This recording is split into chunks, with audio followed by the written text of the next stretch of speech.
Have you reflected back to what you did?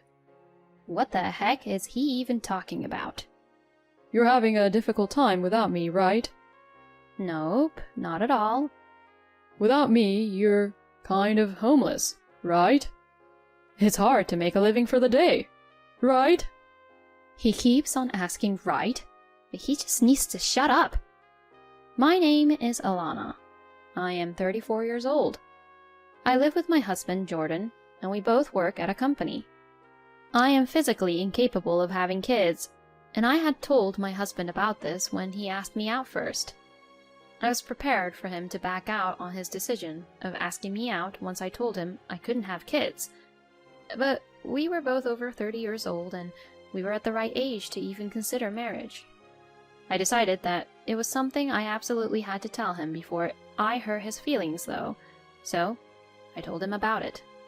Surprisingly, however, what he replied back was gentle and warm, saying, Even if we don't have children, I would be happy if you were by my side, Alana. Is what he said, and so we began to go out. When we were going out, I realized that Jordan had a calming aura, and he was great at taking me out on dates. I would be happy if I could marry this man. That's what I would think secretly to myself. 2 years into our marriage, Jordan asked me to marry him, and I was eager to accept his proposal immediately. But I knew I had to make sure about something again before we got married. Thank you. I want to marry you too. But, you know... Were you just going to talk about not being able to have kids? Yeah. I told you before, didn't I? As long as you're by my side, I'll be happy, Alana. Having kids aren't what's important right now, so don't worry. Let's just grow old happily together. Thank you. Well then, I can't wait to have a married life with you, Jordan. I was at the height of my happiness. Then he came over to greet my parents, and after we went to my husband's parents' house to greet his parents in preparation for our marriage and wedding. But I somewhat felt a little off at my husband's parents' house. This feeling was what told the whole truth, but there was no way I could have realized it at the time, and I was immersed in a false sense of happiness. My in-laws seemed like very nice people, but I think they were somewhat nervous about something. I felt as if Jordan's parents' house was Jordan's kingdom. My husband talked all the time, and my in-laws just listened to him. Once, when my mother-in-law said, "Oh, by the way, back in the day," my husband said, Do you really want to talk about that now? and after that, my mother-in-law decided to remain silent. I felt uncomfortable seeing such a scene, but at the time I missed this important clue. And like that, I forgot that I even felt uncomfortable and quickly signed the marriage certificate. Then, little by little, my husband's true nature came out. One of my subordinates at work just had a baby. Oh wow! Congratulations to your subordinate. Everyone in the company is going to send a congratulatory gift. But what do you think would be a nice gift? Well, maybe baby clothes? What? I thought diapers would be a good gift option. Oh, that's also a good idea. Diaper cakes are also popular. Is that so? At first, it started out with a casual conversation like this. However, 2 weeks later, every month or so, Jordan would come back with the same topic to me every single time. It always starts with, One of my subordinates at work just had a baby. if it is true, then it should definitely be celebrated for sure. But is it possible for a child to be born so soon one after the other in the same company in the same department? To be honest though, I cannot make a judgment on that point. Because I am my own boss and I work from home. So I have no colleagues, no bosses, or subordinates. 6 months into our marriage, my husband has told me dozens of times about his subordinates having a baby. I was indeed curious, so one day I asked my husband a question. Hey, are there really that many people giving births to babies in your company? Why? Do you remember how many times your subordinates' kids were born in the past 6 months? No, I don't remember. Probably 12 times. You talk about this same topic once every 2 weeks. Why are you even counting them? No, I wasn't counting. I was just remembering because you say the same thing every 2 weeks like it's a routine or something. Oh, really? Hey, are there really that many people giving births to baby in your company? And do you really have 12 subordinates who all work under you? In the first place, do you have that many subordinates who you have to look after? My husband looked as if he didn't know what to say as I asked these questions. And you always ask me what would be a nice baby gift every time, right? So I've come up with all kinds of ideas for that, yet you deny all of them. So what exactly is it that you want to do here? No, that wasn't what I meant. I see. I'll try to be more careful. Then my husband stopped talking about his subordinates giving birth to babies. But now he starts to complain about my housework. Alana, you're home all the time, right? Yes, I am. Don't you think you're becoming lazy with your cooking? What? Which part? Well, I feel like the taste is just kind of bland in general. You mean it's lightly seasoned? No, I don't mean it like that. How should I put it? I am indeed at home most of the time. But that doesn't mean I'm not working just because I'm always at home. Moreover, I love to cook. I thought I was taking time out from my busy work schedule to cook elaborate meals to relieve my stress. However, I thought that this was my world of self-indulgence, and that for him, the home-cooked meal wasn't what he preferred. So whenever he pointed this out to me, I would ask him questions, hoping to get closer to his desired tastes. But he would always say only vague things, and so even if I wanted to improve, I could never do so. I gradually became more and more stressed about it. Even today's cooking too, I don't exactly know how to explain it, but... You know, I want to cook the way you like it. So could you please point it out what's so wrong about it clearly? You always say things in a vague way, so there's no way to improve. It's hard to explain it, you know. Well then, can you cook instead of me? If you cook the way you want to eat them, I'll learn how it tastes. Then my husband became grumpy and moody. What the? Why? Why do I have to cook instead? I work, don't I? I mean, you want to eat good, yummy meals, right? That's why I said if you cook some meals once, I'll learn how they taste like. I'm not asking you to cook every time, though, you know? I mean, you should realize since I've been pointing it out to you many times. So that's what I'm saying. I don't get what you want me to fix because you're so vague about it. Oh, that's enough. I don't want to talk to you right now. What the? What is up with him? And how rude can he be? But from that day on, my husband stopped complaining about the meals I make, but there was no conversation while we ate. Jordan would simply eat his meal in silence and return to his room. This continued for about 2 weeks. After some time, my husband began to speak to me again. Hey, are you cleaning around the house properly? Excuse me? It's kind of dusty. Oh, really? I don't feel it being dusty at all, though. It's been bothering me for a while. I see. I get it. I'll be careful from now on. I said I would be careful, but I'm not at all convinced with what Jordan was saying. I also love to clean. You could say that I'm a neat freak. I mean, where I work is where I live. So I want the environment in which I place myself to be clean at all times. With this in mind, I vacuum the house every day and even wipe down the floors as well. A house that I have gone to such lengths to keep clean cannot possibly be dusty. I didn't know what to do, so I asked a friend of mine, Kendra, who has been very close since college, for advice. I started up Skype to chat with her. Hello. A long time no see. It's been a while. Hey, what's up? Are you tired or something? Do I look like that?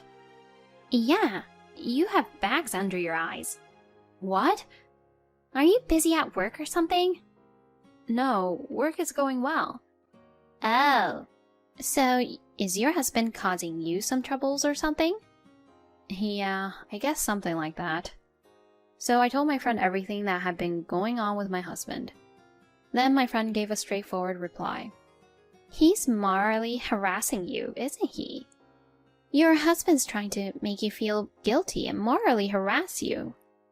Oh, really? Yes, I think that's what it is. My subordinate is having a baby crap too. He's been doing that for 6 months, right?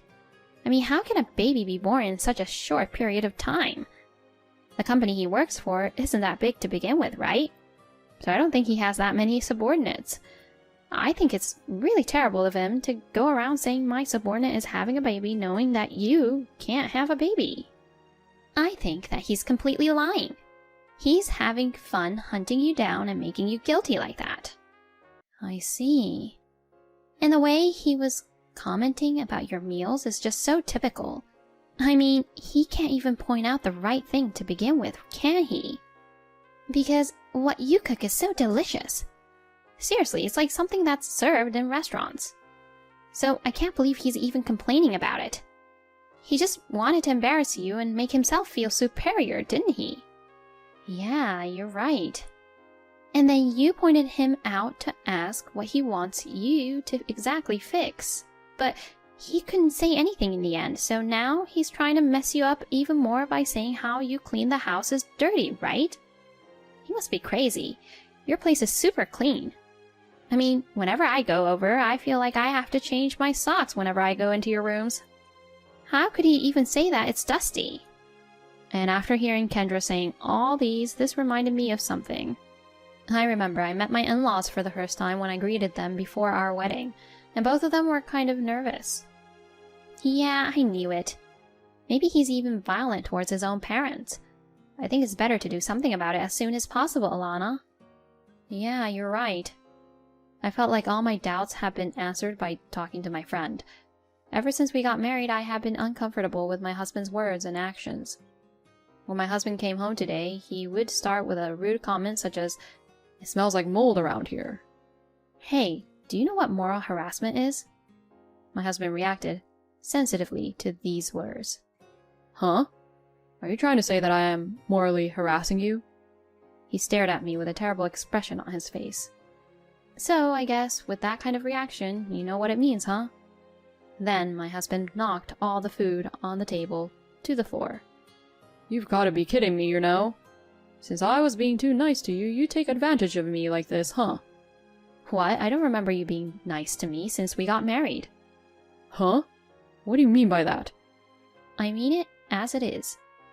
You've just been looking down on me since we got married to satisfy your own sense of superiority, haven't you? My husband widens his eyes in anger. What, are you going to threaten me by dropping all the food from the table like that? I will never give in. Then my husband revealed his true nature. Oh, wow. Well, I've had enough of this. I thought if it was you, you'd obey what I'd tell you. Huh? Then my husband shoves the divorce papers in front of me.